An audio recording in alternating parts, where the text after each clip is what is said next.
Hello everyone, আমাদের বাড়ির পাশে ছিল একটা বিয়ের নিমন্ত্রণ আমাদের ভাইঝিরা সম্ভবত। আর সেখানে আমরা গিয়ে গিফটটা দিয়ে নিয়েছি। গিফট দিয়ে এখানে ফুচকার স্টল ছিল, ওখান থেকে কিছু ফুচকা খেয়েছি। তারপরে দুজনে 2 প্লেট, আমি আমার বর পকোড়া নিয়েছি, চিকেন পকোড়া। তার সঙ্গে সঙ্গে 1 কাপ কফিও নিয়ে নিয়েছিলাম। প্রচণ্ড গরম ছিল, আমি একটু দিতে আর নিইনি, মুখে অনেকটাই গরম ছিল। তারপর কফিটা খেয়ে তারপরে আমরা কিছুক্ষণ পরে চলে গেলাম ডাইরেক্ট খাবার টেবিলে। এখানে প্রথমে দিয়েছিল আমাদের হচ্ছে রাধা পল্লবী এবং চানা মশলা। সেটা রাধা পল্লবীর সব থেকে ভালো হয়েছিল খেতে, আমার এত ভালো লেগেছে। ভিতরে যে পুরটা একদম দারুণ ছিল। তারপরে চলে এসেছে সাদা ভাত, সঙ্গে বেগুনি আর লেবু ছিল। এবার দিয়ে দেবেন মুগের ডাল, একদম মাছের মাথাতে সুন্দর গাঢ় করে। এবার সেটা মুগের ডালটা একটু লেবু চিপে আর বেগুনি একটু নিয়ে মুখে দিতে একদম মানে দারুণ সে টেস্ট এটা ছিল। তারপর পরে চলে আসলো ইঁচড় চিংড়ি। ইঁচড় চিংড়িটা অনেক সুন্দর হয়েছিল, একটু ঝাল ছিল, বাট আমি খেয়ে নিয়েছি।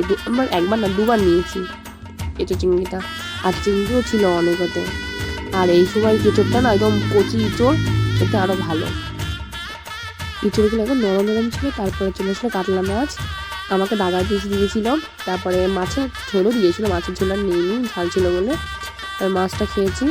তারপরে আবার একবার ভাত দিয়ে গেল, ভাত আমি নিইনি। স্যালাড দিয়েছে, গাজর, শসা, পেঁয়াজ।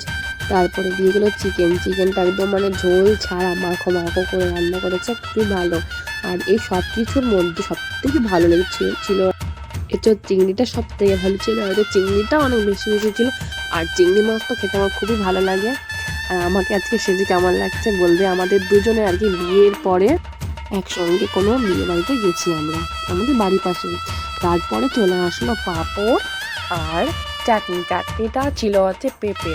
তারপরে মিষ্টি, দই আর ছিল মা চমচম ছিল, তা মা চমচমটা দিয়ে গেল।